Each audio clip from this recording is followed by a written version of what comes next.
మొత్తం 118 స్థానాల్లో 94 టీడీపీ, 24 జనసేన కేటాయించారు. 3 పార్లమెంట్ స్థానాలను జనసేనకు ఇప్పటికే కేటాయించారు. మిగతా స్థానాల్లో బీజేపీతో ఒక క్లారిటీ వచ్చిన తర్వాత ప్రకటించే అవకాశాలు కనిపిస్తున్నాయి. ఇంకా కొన్ని ప్రాంతాల్లో క్లారిటీ లేకపోవడం వల్ల, అంటే ఏ పార్టీ అభ్యర్థిని ప్రకటించాలి అనే విషయంలో క్లారిటీ లేకపోవడం వల్ల విపరీతమైన పోటీ కారణంగా కూడా కొన్ని స్థానాలను ప్రకటించకుండా ఆపేశారు. అలాగే ముఖ్య అధినాయకులు మాత్రం చంద్రబాబు కుప్పం నుంచి, అలాగే ఇటు పవన్ కళ్యాణ్ భీమవరం నుంచి మరోసారి పోటీ చేయబోతున్నారు. గతంలో ఓడిపోయిన దగ్గర నుంచే. మరోవైపు లోకేష్ మంగళగిరి నుంచే పోటీ చేయబోతున్నారు. టెక్కల్ నుంచి టీడీపీ అచ్చెన్నాయుడు పోటీ చేయబోతున్నారు. ఇలా ముఖ్య నాయకులందరూ ఆయా స్థానాల నుంచే పోటీ చేయబోతున్నట్లు కనిపిస్తుంది. శ్రీకాకుళం నుంచి మా ప్రతినిధి రాము ఉన్నారు. రాము, శ్రీకాకుళంలో పరిస్థితి ఏంటి? ఆయా పార్టీల అభ్యర్థులు ఎలా ఉన్నారు? ముఖ్యంగా టీడీపీ జనసేన అభ్యర్థుల ప్రకటన ఎలా ఉంది? నందు ఇప్పటికే ఉమ్మడి శ్రీకాకుళం జిల్లాకు సంబంధించి 10 నియోజకవర్గాలకు సంబంధించి అయితే ఇప్పటికే 4 నియోజకవర్గాలను తెలుగుదేశం పార్టీ అయితే అనౌన్స్ చేయడం జరిగింది. ఇందులో మనం చూసుకుంటే ఇచ్చాపురం నుంచి సిట్టింగ్ ఎమ్మెల్యే ఉన్న బెందాలం అశోక్, అదే టెక్కల నియోజకవర్గం నుంచి రాష్ట్ర టీడీపీ అధ్యక్షులు మరియు present sitting MLA Kinjarapu Atchannaidu, Amadalavalasa నుంచి జిల్లా తెలుగుదేశం పార్టీ అధ్యక్షులు కోన రవికుమారు, మనం చూసుకుంటే రాజాం నియోజకవర్గం నుంచి కోండ్రి మురళీమోహన్, ఏదైతే 2009లో కాంగ్రెస్ పార్టీ తరఫున వైఎస్ రెడ్డి హయాంలో ఎమ్మెల్యేగా గెలిచి మంత్రిగా చేసిన అనుభవం కూడా ఉంది. అయితే గత 2019 ఎలక్షన్లకు సంబంధించి అయితే తెలుగుదేశం పార్టీలో జాయిన్ అయిన ఈయనకి ఓటమైతే అక్కడ చవిచూడడం జరిగింది. అయితే ఇప్పుడు ఆయనకి అవకాశం అయితే ఇవ్వడం జరిగింది. మనం ముఖ్యంగా చూసుకుంటే 10 నియోజకవర్గాలకు సంబంధించి అయితే ఇప్పటికైతే 4 నియోజకవర్గాల్లో తెలుగుదేశం పార్టీ అభ్యర్థిని ఖరారు చేసింది. మిగతా 6 నియోజకవర్గాలకు సంబంధించి అయితే సస్పెన్షన్ అనేది కొనసాగుతుంది.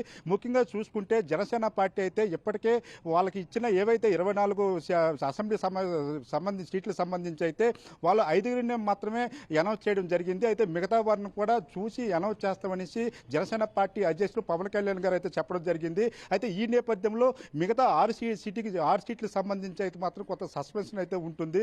ఎందుకంటే ఇప్పటికే ఊహాగానాల నడుమ జనసేనకి శ్రీకాకుళం జిల్లాకు సంబంధించి అయితే ఎచ్చర్లా కానీ పలాస కానీ వచ్చే అవకాశాలు ఉన్న నేపథ్యంలో ఇక్కడ ప్రాతినిధ్యం వహిస్తున్న ఎచ్చర్లకు సంబంధించిన ఏదైతే మనకి కళా వెంకట్రావు ఉన్నారో ఆయన కూడాను ఇప్పుడు కొంత టెన్షన్ వాతావరణం అయితే నెలకొంది. అదేవిధంగా పలాసకు సంబంధించి అయితే గౌతి శిరీష, ఈవిడైతే టీడీపీ నుంచి అయితే అక్కడ ప్రాతినిధ్యం వహిస్తున్నారు. ఈవిడికి కూడా కొంత సస్పెన్షన్ అయితే ఉంది. ప్రస్తుతానికైతే జిల్లాకు సంబంధించి అయితే మాత్రము కొంత గందరగోళం నెలకొంది అనుకోవచ్చు. ఏదైతే ఇటు జనసేన పార్టీ నుంచి కానీ ఇటు తెలుగుదేశం పార్టీ నుంచి కానీ టికెట్లు వచ్చే వాళ్ళ నడుమైతే ఆనందాలు వ్యక్తం చేస్తున్న పరిస్థితి అయితే, రాని వాళ్ళ విషయంలో మాత్రం కొంత గందరగోళం అయితే నెలకొంది. ఏదైనప్పటికీ కూడా మాత్రం ఏదో లేటుగా వచ్చినా లేటెస్ట్గా వస్తామన్న రీతిలో అయితే జనసేన తెలుగుదేశం పార్టీ ఉమ్మడిగా మాత్రం 118 సీట్లను అయితే అనౌన్స్ చేయడం జరిగింది. ఇందులో చూసుకుంటే జనసేన 24, 3 పార్లమెంటరీ, అదేవిధంగా తెలుగుదేశం పార్టీ 94 అయితే అనౌన్స్మెంట్ చేసింది. అయితే స్పష్టంగా ఏదైతే పవన్ కళ్యాణ్ అయితే స్పష్టంగా అయితే ఈ క్రమంలో చెప్పడం జరిగింది. ఎప్పటం బహిరంగ సభలో తను నిర్ణయం తీసుకున్నానని, ఆ నేపథ్యంలోనే అయితే ఈ పొత్తు అనేది కొనసాగుతుందని, తెలుగు రాష్ట్ర ప్రజల తాలూకా భవిష్యత్తు నేపథ్యంలో మాత్రం మా మధ్యన పొత్తు అనేది కొనసాగుతుందని చెప్తున్నారు. అయితే జిల్లా రాష్ట్ర కేంద్ర సంబంధించిన టీడీపీ అధ్యక్షులు చంద్రబాబు నాయుడు అయితే మాత్రం మేము ఏదైతే 94 మందిని అనౌన్స్మెంట్ చేశామో ఇందులోన ఇప్పటికీ కొత్తగా వచ్చే వాళ్ళు 23 మంది ఉన్నారు. అలాగే పోస్ట్ గ్రాడ్యుయేషన్ చేసిన వాళ్ళు 21 మంది, అలాగే పీజీ డిగ్రీ గ్రాడ్యుయేట్ చేసిన వాళ్ళు అయితే 51 మంది, అందరూ కూడా well and good educated person అయితే మేము ఇంట్రడ్యూస్ చేయడం జరుగుతుంది. ఏదైతే వైసీపీ ప్రభుత్వం అనుకున్నట్టు వైసీపీ ప్రభుత్వం క్యాండిడేట్ లాగా ఇసుక మాఫియా, ఏదో రెడ్ శాండిల్ మాఫియా అలాంటి క్యాండిడేట్స్ అమలు పెట్టట్లేదు. ఈసారి మాత్రం 2024లో జనసేన టీడీపీ పొత్తులో భాగంగా మాత్రం అధికార నేపథ్యం అనేది సాధించుకుంటామని చెప్తున్నారు. అయితే బీజేపీతో ఇంకా కొంత పొత్తు అనేది సంప్రదింపులు జరుగుతున్నవి. ఈ నేపథ్యంలో బీజేపీకి సంబంధించి కూడా కొన్ని సీట్లు విడిచిపెట్టాము, వాళ్ళతో పొత్తు ఒక కొలిక్కి వచ్చిన తర్వాత బీజేపీ సీట్లను కూడా ప్రకటించే అవకాశం ఉన్నామని మాత్రం చంద్రబాబు చెప్తున్నాడు.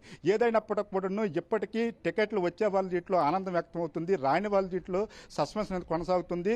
అయితే ఇప్పటికే ఏదైతే జనసేన అనౌన్స్మెంట్ చేసిందో ఆ సీట్లకు సంబంధించి అయితే టీడీపీ నాయకుల్లో కూడా కొంత అసహనం అయితే వ్యక్తం అవుతుంది. నందు రైట్, థ్యాంక్ యూ రాము.